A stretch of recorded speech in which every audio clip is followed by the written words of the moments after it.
જય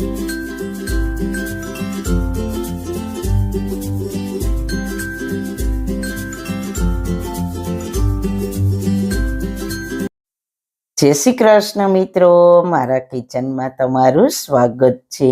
આજે આપણે ના કસ્ટર્ડ પાવડર, ના વ્હીપ ક્રીમ, ના ફ્રેશ ક્રીમ કે ના મલાઈના ઉપયોગ વગર રાજભોગ આઈસ્ક્રીમ બનાવીશું, જે માર્કેટ કરતાં પણ વધારે ટેસ્ટફુલ બનશે। ખાસ વાત તો એ છે કે તેમાં આપણે કોઈ ક્રીમનો બિલકુલ ઉપયોગ નહીં કરીએ, છતાં પણ આઈસ્ક્રીમ એટલું ક્રીમી બનશે ને કે બાળકોથી લઈને મોટા આંગળા ચાટતા રહી જશે। તો ચલો મારી સાથે ફટાફટ બનાવીએ આજની શાનદાર રેસીપી। સૌથી પહેલા એક જાડા તળિયાવાળી કઢાઈ કે નોનસ્ટિક કઢાઈમાં 1.5 લીટર દૂધ ગરમ થવા માટે મૂકીશું। ગેસની મીડિયમ ફ્લેમ પર દૂધને સારી રીતના પકાવી લઈએ। દૂધને વચ્ચે વચ્ચે આ રીતના હલાવતા રહેવાનું, એટલે દૂધ નીચે ચીપકે નહીં। 15 થી 20 મિનિટ પકાવીશું એટલે દૂધ થોડું ઘટ થઈ જશે। સાઈડમાં મલાઈ જામી છે તેને સ્પેચ્યુલાથી હટાવીને દૂધમાં મિક્સ કરી દેવાની, તેનાથી આઈસ્ક્રીમ વધારે રીચ બનશે। દૂધ ઉકળે છે ત્યાં આપણે ડ્રાયફ્રૂટ તૈયાર કરી લઈએ। તો તેના માટે બાઉલમાં 10-12 કાજુ, 10-12 પિસ્તા, 10-12 બદામ, 4 ઇલાયચી સાથે 1 કપ હુંફાળું દૂધ એડ કરીને ચમચીથી સારી રીતના મિક્સ કરી લઈએ અને કમસે કમ અડધી કલાકથી 1 કલાક પલળવા દઈએ। 1 કલાક બાદ ડ્રાયફ્રૂટને મિક્સર જારમાં પીસી લેવાનું। ઇલાયચીના ફોતરા કાઢવાની કોઈ જરૂર નથી, તેની સાથે પીસી લેવાનું। આ ડ્રાયફ્રૂટ આપણા આઈસ્ક્રીમને અસલી રાજભોગ ફ્લેવર દેશે। હવે એક બાઉલમાં 50 ml દૂધ એડ કરીશું અને તેમાં થોડું કેસર એડ કરીશું। ચમચીથી હલાવીશું। તમે જોઈ શકો છો કેટલો પ્યારો પીળો કલર આવ્યો છે। આ કલર આપણા આઈસ્ક્રીમને રોયલ લુક આપશે। ત્યારબાદ બાઉલમાં 2 ચમચી કોર્નફ્લોર લઈશું, તેમાં 50 ml દૂધ એડ કરીને સારી રીતના મિક્સ કરી લઈએ, લમ્સ ના રહે તે રીતના। સાથે બીજા બાઉલમાં 100 ગ્રામ મિલ્ક પાવડર એડ કરીશું।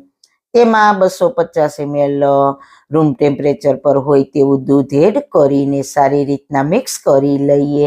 ધ્યાન એ વાતનું રાખવાનું કે મિલ્ક પાવડરમાં ગરમ દૂધ ક્યારેય એડ નહીં કરવાનું, નહીં તો લમ્સ રહી જશે।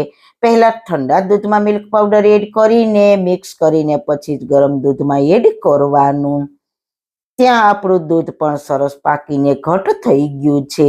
તો સૌથી પહેલા એડ કરીશું ડ્રાયફ્રૂટ પેસ્ટ, પછી એડ કરીશું કેસરવાળું દૂધ, 100 ગ્રામ ખાંડ। ખાંડ તમે તમારા ગળાશના ટેસ્ટ પ્રમાણે પ્લસ માઇનસ કરી શકો છો।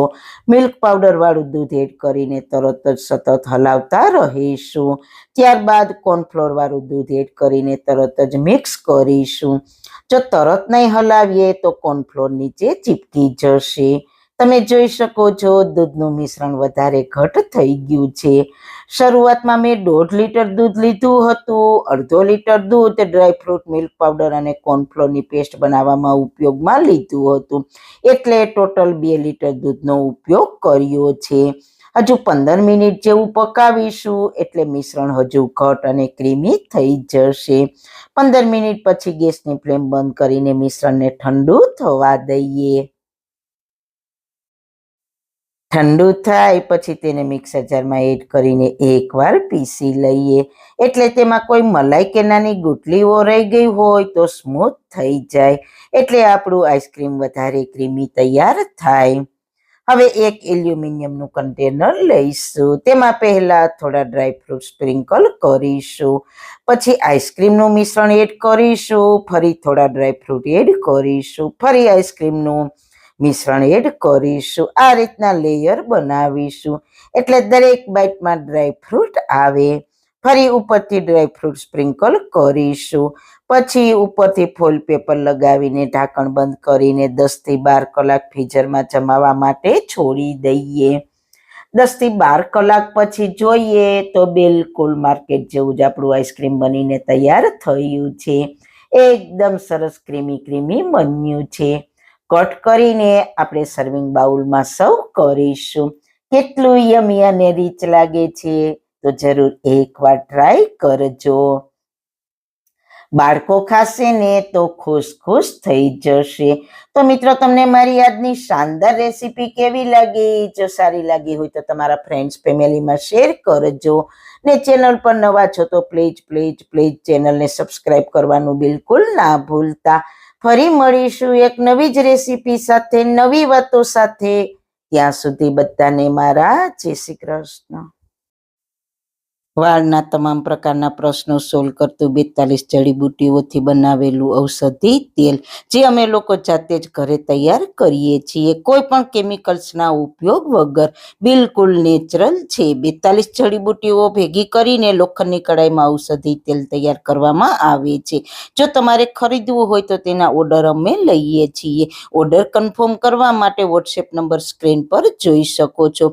જો તમારે આ તેલનો પૂરો વિડીયો જોવો હોય તો તમને આ ચેનલ પર મળી જશે અને ડિસ્ક્રિપ્શન બોક્સમાં લિંક પણ મૂકેલી છે.